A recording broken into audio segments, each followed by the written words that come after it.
যারা আমার কথা শুনছে তাদের কাছে একটাই প্রশ্ন, এবং আমার তাদের কাছেও প্রশ্ন যারা এই প্রশ্নটা করছে, যে আজকের মুখ্যমন্ত্রী আর রবীন্দ্রনাথ ঠাকুর সমতুল্য। তাই তাদের উদ্দেশ্যে বলি, ভাষা আন্দোলন রবীন্দ্রনাথ ঠাকুরও করেছিলেন 1911 বঙ্গভঙ্গর সময় এবং তারপরেও, এবং আজকে আমাদের যিনি মুখ্যমন্ত্রী তিনিও কিন্তু বাংলা ভাষা নিয়েই সোচ্চার হয়েছে। তো এটাকে সমতুল্য, দেখুন কে ছোট কে বড় সেটা বড় প্রশ্ন না, বড় প্রশ্ন হচ্ছে যে দুজনেই ভাষা আন্দোলনে আমাদের বাংলাকে পথ দেখাচ্ছে, এটা হচ্ছে আসল কথা। যখন সারা ভারতবর্ষে বিরোধী রাজনীতি দল বিজেপি বাংলাকে একের পর এক আক্রমণ করছে, বাংলা ভাষাকে আক্রমণ করছে, অমিত মালব্যর মতো ওদের লোকেরা বলছে বাংলা ভাষা নেই কোনো ভাষা, এটা বিদেশি ভাষা, তো তাদের উদ্দেশ্যে যে আমাদের আন্দোলন, সেই আন্দোলনটা তো আমাদের প্রথম মুখ হচ্ছে মমতা ব্যানার্জি, এ রাজ্যের মুখ্যমন্ত্রী। তো সেখানে ছোটো বড়ো প্রশ্ন নেই, ভাষা আন্দোলন তো করছেন উনি। আর অমিত মালব্যদের উদ্দেশ্যে আমি একটা কথাই বলবো, বা অমিত মালব্য এবং যারা আজকের ডেটে বলছে যে বাংলা ভাষা বিদেশি ভাষা, তাদের মনে করে দিতে চাই দেশের জাতীয় সঙ্গীতটা কিন্তু বাংলা ভাষাতেই লেখা।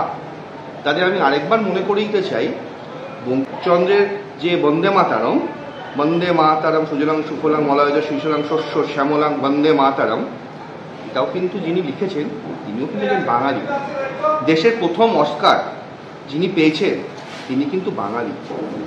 অমর্ত্য সেন নোবেল পুরস্কার পেয়েছেন, তিনি কিন্তু বাঙালি। অভিজিৎ বন্দ্যোপাধ্যায় তিনি কিন্তু বাঙালি।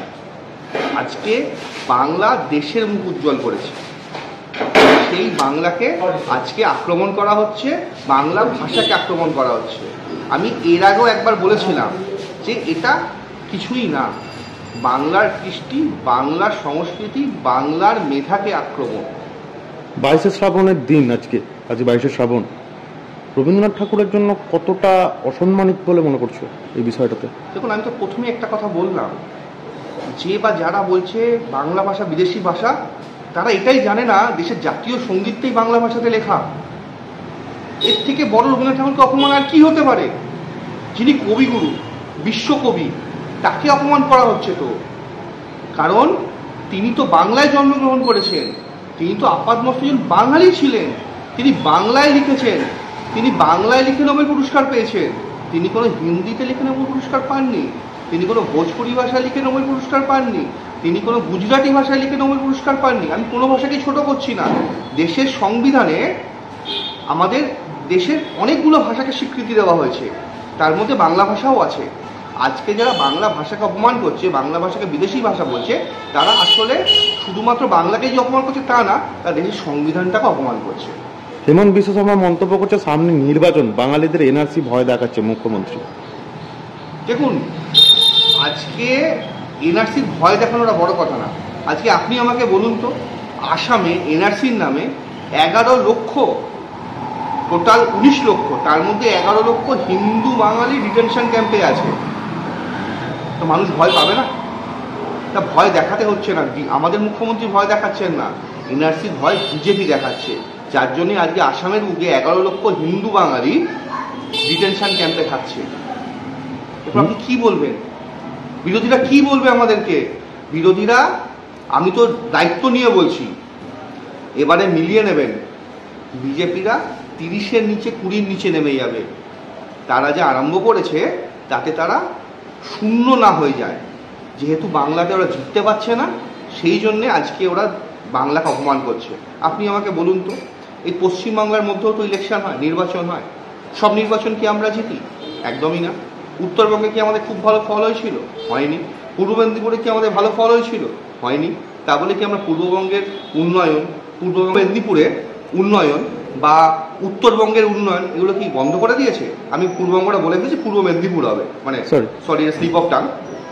এই পূর্ব মেদিনীপুরের উন্নয়ন বন্ধ হয়ে গেছে না উত্তরবঙ্গের উন্নয়ন বন্ধ হয়ে গেছে? উন্নয়ন কোথাও বন্ধ হয়নি। উন্নয়নের জায়গায় চলছে। ভোটে হার জিত তো আছেই, সেটা মেনে নিতে হবে, কিন্তু বিজেপি সেটা মানতে পারছে না, এটাই হচ্ছে সমস্যা। একটা ডাক্তার আন্দোলন বিগত 1 বছর আগে শুরু হয়েছিল, কালকে বাবা মা অমিত শাহের সাথে দেখা করতে গেছে। কালকে 9ই আগস্ট আবার অভয়া মঞ্চের তরফ থেকে নবান্ন অভিযানের ডাক, সে জায়গায় ডাক্তার ফ্রন্ট সামনে নেই। ডাক্তাররা বলেছে কোনো কালারে আমরা আন্দোলন করব না। দেখুন, আজ থেকে 1 বছর আগে যেটা ঘটেছিল সেটা মর্মান্তিক ঘটনা। এই বিষয়ে সারা রাজ্যই শোকগ্রস্ত হয়েছে, আমরাও শোক পালন করেছি। নিন্দাজনক ঘটনা, নক্কারজনক ঘটনা। এই ঘটনা নিন্দা করার কোনো ভাষা নেই। এটা যেমন সত্যি, তেমনি ঠিক এটাও সত্যি 1 বছর আগের ঘটনাটা নিয়ে যে ধরনের আন্দোলন হয়েছিল এবং কিছু সংখ্যক কিছু ডাক্তার তারা যেভাবে চিকিৎসা বন্ধ করে দিয়েছিল, তাতে একটা মৃত্যুর প্রতিবাদ করতে গিয়ে দেখা গেছে আরও অনেক মৃত্যু হয়েছে।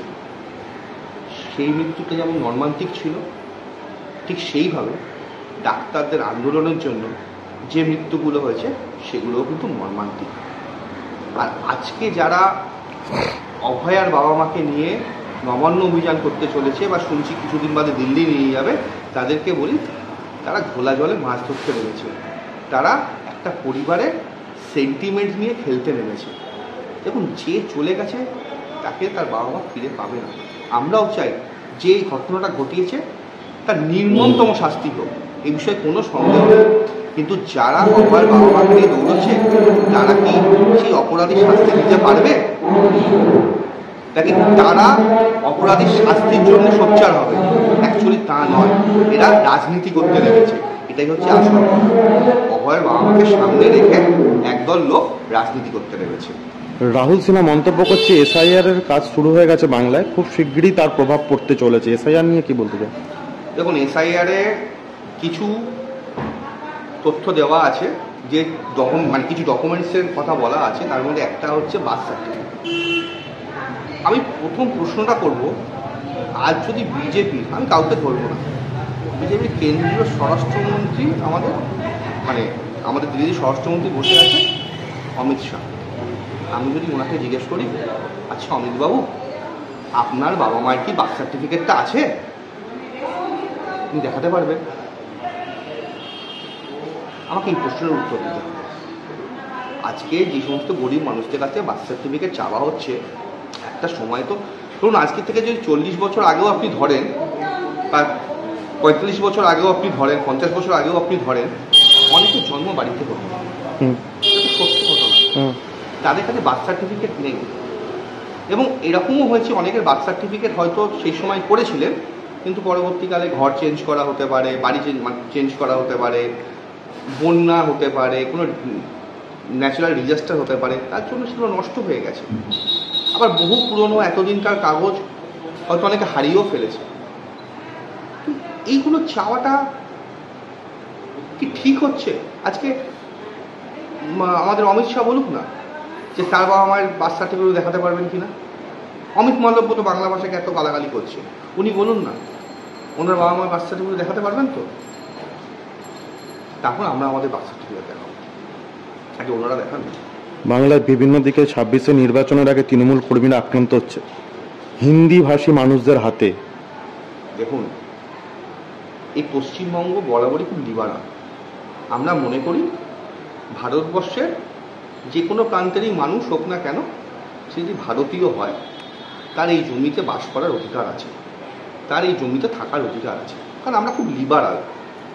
কিন্তু আমরা লিবারাল বলে যদি কেউ মনে করে থাকে যে তারা এই বাংলায় ঢুকে বাঙালিদের ওপর অত্যাচার করবে এবং বাঙালিদেরকে মারবে, তাহলে আমি এই ক্যামেরার সামনেই বলছি যে তার ফল কিন্তু খুব ভয়ানক হবে। দেখুন, তারা বুঝতে পারছে না। দাদা, একটা প্রশ্ন, 1912 সালের টাকায় মুখ্যমন্ত্রী দেখিয়েছে বাংলা ভাষায় লেখা আছে। বর্তমানে আমাদের 500 টাকার নোট যেটা প্রধানমন্ত্রী চালু করেছে তাতেও বাংলা ভাষাতে আছে।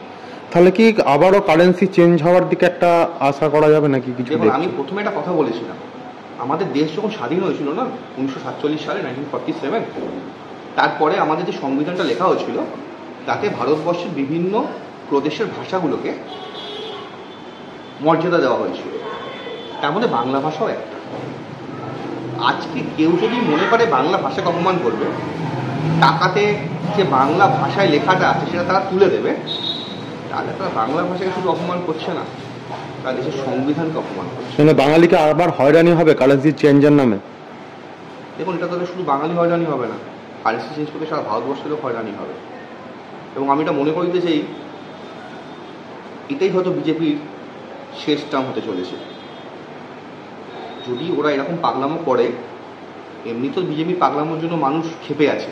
মানুষ বলেছিল একটা সময় যে প্রতি বছর আমি 20 কোটি চাকরি দেবো, 2 কোটি চাকরি দেবো, তো চাকরি তো হয়নি, উল্টে মানুষ বেকার হয়েছে। মানুষ এমনি ক্ষিপ্ত কেন্দ্রীয় সরকারের প্রতি, যার জন্য দেখবেন যে ঠিক ইলেকশন আসলেই বিভিন্ন যুদ্ধ খেলা শুরু হয়ে যায়। আমরা প্রতি ইলেকশনেই দেখছি। তো যদি সেরকম আমার হয়, আমি দায়িত্ব নিয়ে বলছি বিজেপি এটাই শেষটা, বিজেপি আর কোনোদিন ফিরে আসবে না। 26 নির্বাচনে কি খেলা হবে?